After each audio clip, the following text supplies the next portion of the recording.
10वीं जमात के तलबा व तालिबात को सैयद शबीर अहमद लेक्चरर IDPA का सलाम अर्ज़ है।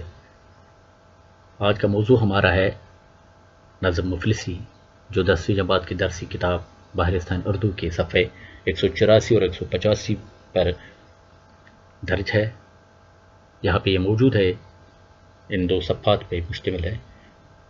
तो पहले हम नज़्म खानी करेंगे, उसके बाद नज़्म का मफ़हूम जानने की कोशिश करेंगे और आखिर पर चंद सवालात का जायज़ा लेंगे। पहले नज़्म के दो बंद इस PPT में शामिल हैं। हिस्से अवल में, जब आदमी के हाल पे आती है मुफलिसी, किस किस तरह इसको सताती है मुफलिसी, प्यासा तमाम रोज़ बिठाती है मुफलिसी, भूखा तमाम रात सुलाती है मुफलिसी, ये दुख वो जाने जिस पे के आती है मुफलिसी। नज़्म का ये पहला बंद है और दूसरा बंद इस तरह है।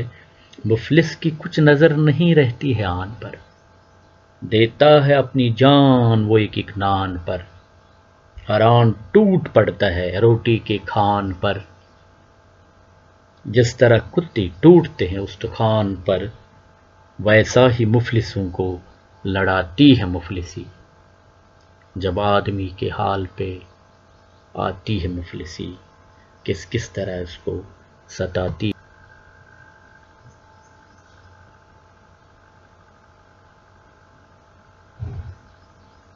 अच्छा, नज़्म का जो तमहीद के बारे में हम बात करेंगे, तो जहाँ तक तमहीद का सवाल है, शायर का मकसद है, शायर नज़ीर अकबर आबादी ने यह नज़्म मुफलिसी लिखी है और उनका मकसद है कि मुफलिस आदमी की हालत क्या हो जाती है, उनको किन किन मसाइब का सामना करना पड़ता है, वो किन किन मुसीबतों में शिकार हो जाता है और उसकी ज़िंदगी इन मसाइब में कितनी मुअस्सर अंदाज होती है, कितना असर उसकी ज़िंदगी पर पड़ता है और किन किन परेशानियों का सामना करना पड़ता है।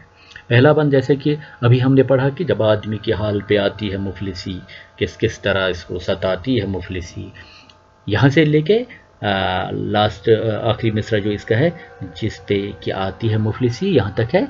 तो पहले बंद में शायर गरीब आदमी का हाल बयान करता है कि इसको मुफलिसी, गरीबी किस तरह सताती है। गरीब आदमी ही गुर्बत के दुख समझता है, क्योंकि हर चीज़ जो होती है वही सहता है, वही बर्दाश्त करता है। कभी इसका पूरा दिन प्यासा गुजरता है और कभी इसकी सारी रात भूखी गुजरती है, तो इन चीज़ों से वो परेशान हो जाता है, उसकी बहुत परेशानियां हो जाती हैं, उसके मसाइब बढ़ जाते हैं। तो ये पहला बंद है, तो इसमें शायर ने गरीब आदमी का हाल बयान किया है।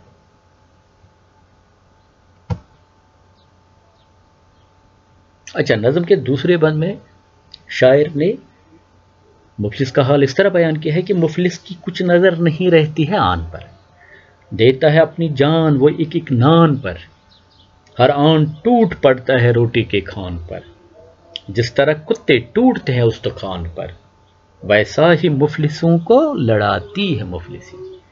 यानी दूसरे बंद में मुफलिस की नज़र के बारे में, यानी मुफलिस की हाल के बारे में इस तरह शायर बयान करता है कि गरीब आदमी की नज़र इसकी इज्जत के बजाय रोटी के टुकड़ों पर होती है। गरीब आदमी रोटी के टुकड़े पर लड़ने और अपनी जान देने के लिए इसी तरह मजबूर हो जाता है जिस तरह कुत्ते हड्डी या रोटी के टुकड़ों पर टूट पड़ते हैं और कभी कभी आपस में लड़ते हैं। यानी देता है अपनी जान वो एक एक नान पर, एक एक रोटी पर, एक एक टुकड़े पर वो अपनी जान भी दे सकता है, क्योंकि पेट का मसला होता है, उसको गरीब होता है, परेशान होता है।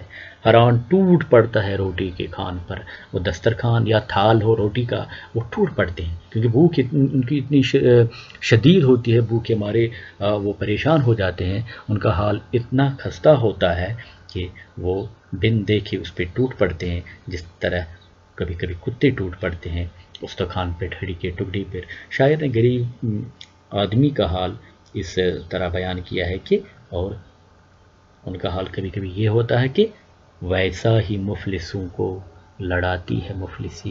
कैसा? जैसे कुत्ते उस दुकान पर टूट पड़ते हैं, इसी तरीके से, इसी तरह से गरीब लोग भी कभी कभी आपस में लड़ते हैं। उसकी वजह उनकी गरीबी होती है, उनकी मुसीबत होती है, उनकी परेशानी होती है। तो इस तरीके से ये दो बंद हैं, इसमें शायर ने गरीब आदमी का हाल बयान किया है, इन पर हमने बात की। तो दूसरे PPT में और दो बंद आएंगे जिस पर बात होगी